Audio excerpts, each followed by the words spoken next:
Hello, welcome to my channel Conscious Growing. I'm Matthias. So today's video will be about setbacks, and yeah, setbacks are part of the recovery journey for everyone. If you deal with chronic symptoms, you have to face setbacks, and we all don't want them, and they can feel very severe and can feel very frightening. And there is a natural resistance. So when they come, fear comes up, worried thoughts, and that's quite natural. But from my perspective, it's very important to find a new way of perceiving setbacks when they come, when this kind of wave is coming. You feel it coming, you feel the resistance, you feel this physical resistance, this protection mechanisms that arise, and so on and so forth. And yeah, I want to share this personal experience I had in the last couple of days. So the short summary is I got sick from Corona 2 years ago, had a whole bunch of symptoms, severe, painful. I was totally irritated, totally in a mess, and tried all things to get out of it, from medications, not medications, not quite right, but supplements and all kind of treatments, Chinese medicine, and nothing really worked and nothing really helped.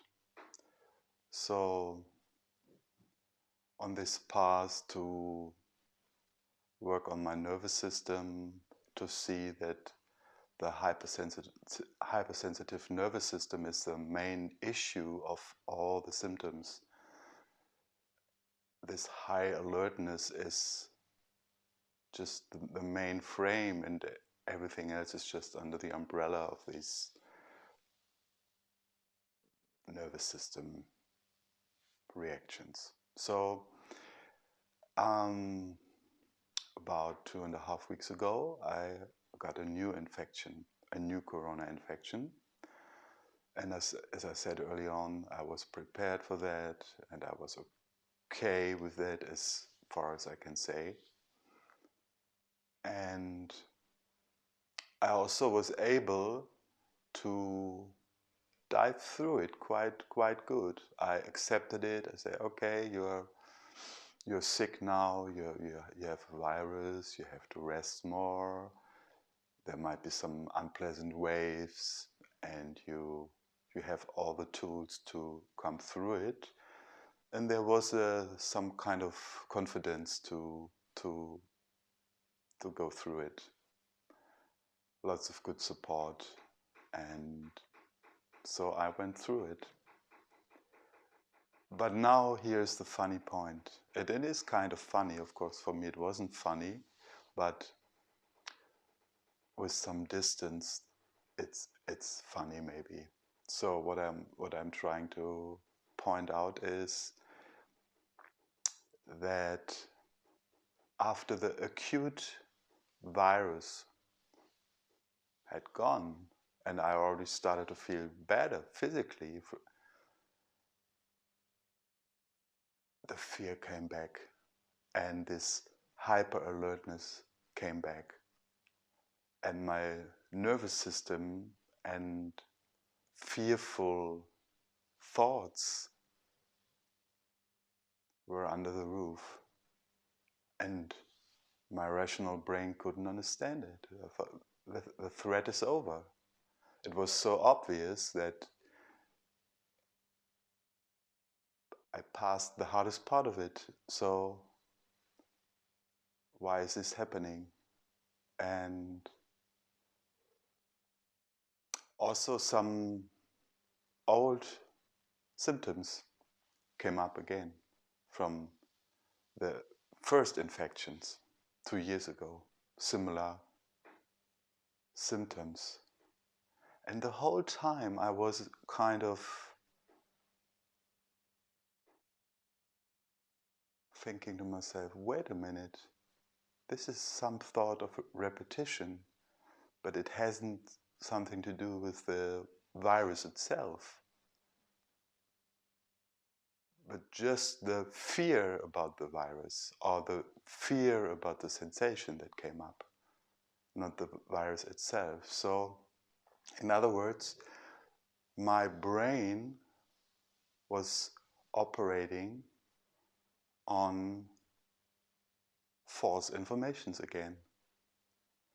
It was so obvious that it perceived some danger and some pain, and it was on high alert for a couple of days. And I was trying to calm down this part, lots of inner talk. So let's say this kind of awareness that this fear is my inner child being scared of a threat that already had gone. And I realized, okay, I have to take some care for this part. And even though there was one part in me that was totally frustrated because this part saw that, hey, child, we are not in danger. So I was a little bit impatient, and I was saying, this can't be true. Please don't cause these awful symptoms. It's not necessary. But nothing of that worked. So I want to share what I did to be with it, because I realized, okay, this is not working. And also really old fears came back. Just to give an example, for example, when I got up, I got heart palpitations again, immediately. Just getting out of bed, my heart was beating fast. And that was scary again. I was like, wow, why is that again? And when I did little things in my flat here, for instance, being in the kitchen and cooking a meal, my heart was pumping so fast and beating so fast, and I couldn't understand it, and it was frightening me again. And it happened at every time. But the funny part is, and I want to repeat this, it was not happening in the acute period. In the acute period, I was even able to do more things. I went for little walks already, and I was already saw myself on the way to recovery. But then all of a sudden, 2 weeks later, all these old protective mechanisms started to operate again. And this is really the point here. So, as you hear, there was some resistance in the beginning. And I kind of tried to communicate with my inner child, tried to convince it that the threat is over. But, excuse me, and nothing worked. So I reminded myself what to do, and I started to accept again, to lie down with all these uncomfortable sensations, with all the fears also, and just lying there and allowing everything to be there. And everything means the symptoms, the fear, and all this unpleasant stuff as well. Because you have to see that when you're in a flare-up, and what I'm talking here is really very general, it's meant for every flare-up we have. It's just an example. And so it was really necessary to come really close to myself and really nurture this little child, so to speak, and to embrace it and to allow all the fears that it has to be there. And what I find, it's not so much about endless dialogues and you can do it. It's a personal style. It might be a personal style, but I mean, you can have this inner dialogue. And I do it once in a while, but I think what's really important is that it's authentic. When you want to speak to your child and it comes from an authentic corner, go for it.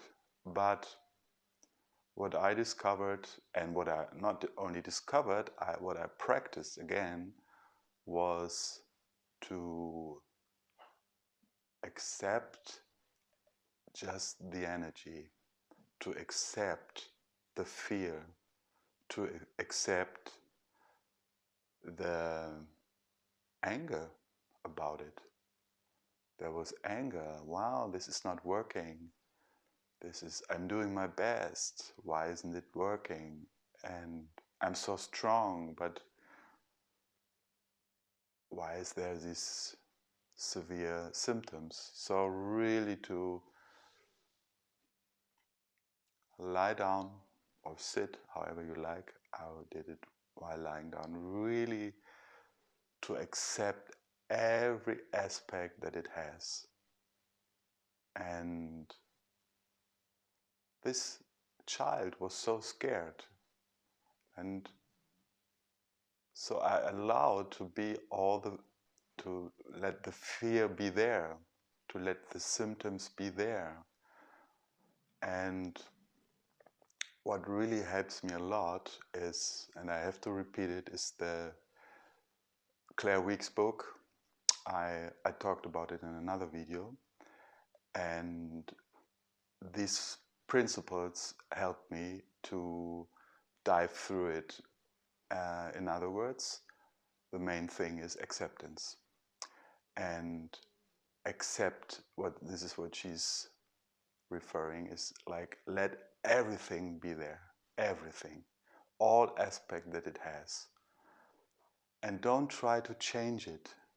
Don't try to fix it. Don't try to find a solution, immediate solution. Just really be with every aspect that it has. Be with everything. Allow it, embrace it. And cry if you need to cry. And shout if you need to shout. Just go with what's there. And this capacity to be in the really in the eye of the hurricane, so to speak,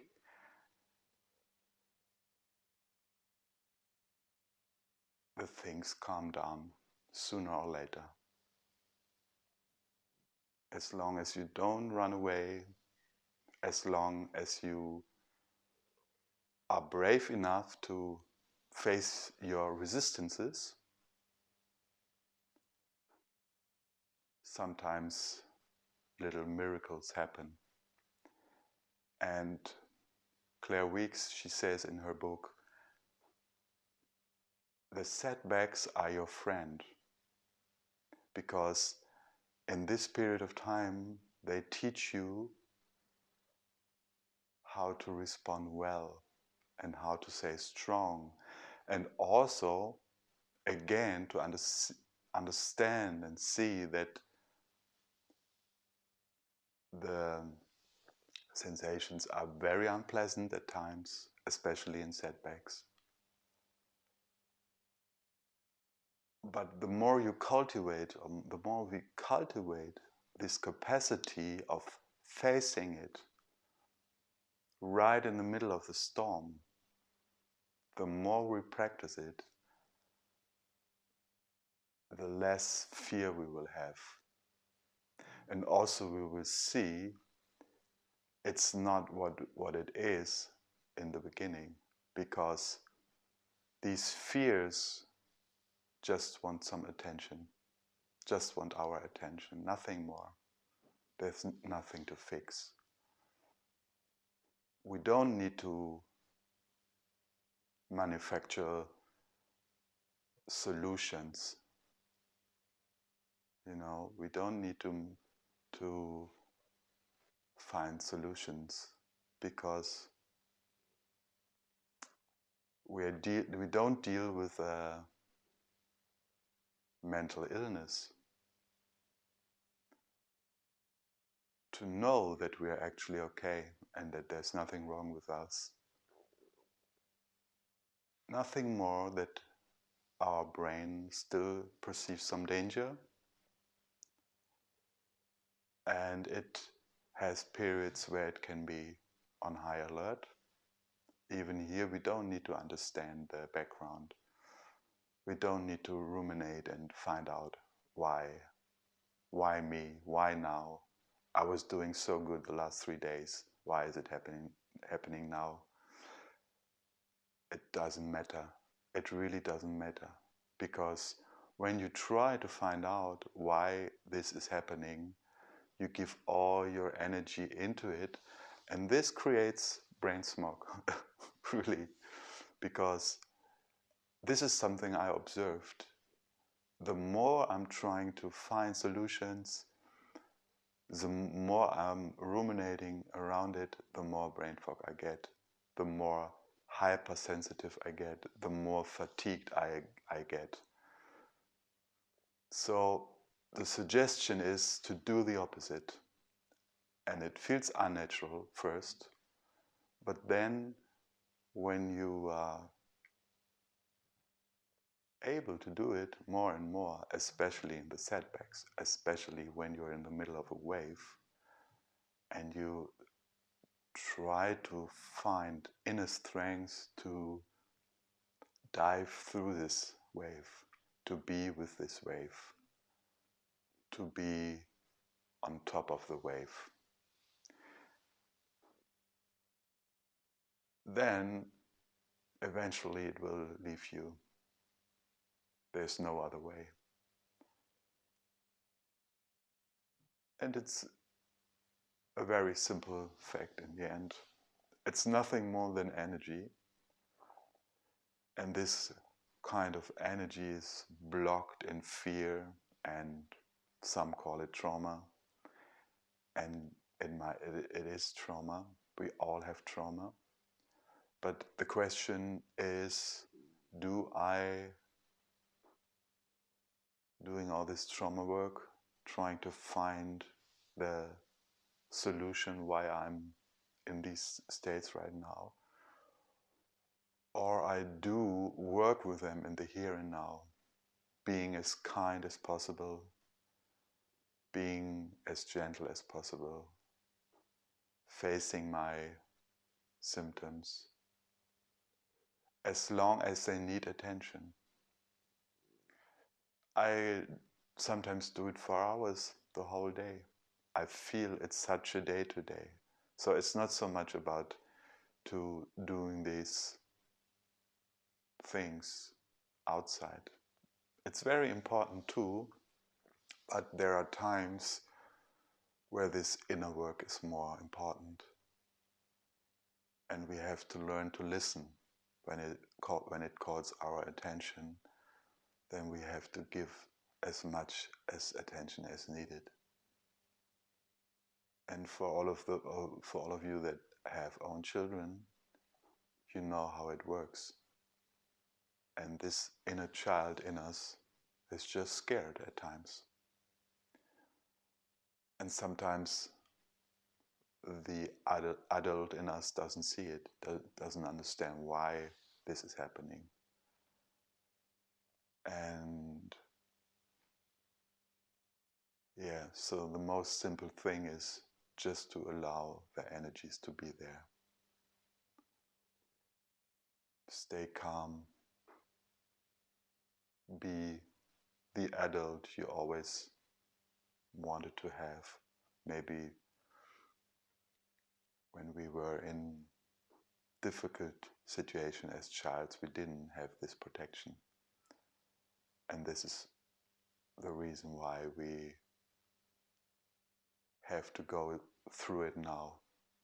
And no one from outside needs to save us. And this is really the good news, because we have the capacities. I experience this more and more, and you just have to accept it with all its aspects. And the more we do it, the more this kind of thing is melting, and at a certain point it will vanish, I'm sure. But you have to do your job somehow. If we spend our days being all over the place and just having things in our mind, what might be important, how can we distract ourselves, then it might take longer. And of course it also depends what is your direction in life. What is your purpose in life? What do you want to achieve after this? Or I will not even say after, because every day has moments where we can make choices for ourselves. Do we want to go down the rabbit hole, or are we willing to be connected, present, in self-care, kind to ourselves? And this kindness with ourselves is helping us to be kind with others. If we are not kind with ourselves, if we don't practice this, then it won't work with others. This is really very obvious.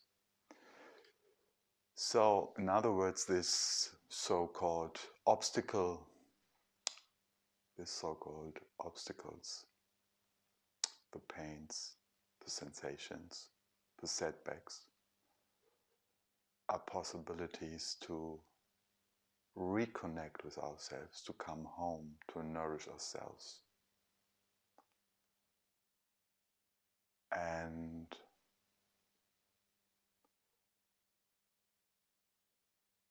yeah, we can try to find help from outside, and it's good to have a community. I have this community, and I'm very thankful for the months I spent in Dan Bugio's group. I'm still in it, and I participate, and it's wonderful to have this kind of support. But in the end, we have to go on our own. We have to make it on our own. And if we are running away from ourselves, then symptoms and sensation will follow us as well. So finding this courage to embrace them, to meet them, to face them, and to see what we can do from moment to moment to become more ourselves again. And when the fear goes down, the possibility of being ourselves is much, much higher again. This is clear. Okay, so I hope this makes some sense. These are my reflections right now. I hope you're all doing well and wishing you the best, and I'm glad about all kinds of interactions. Be well. Bye bye for now.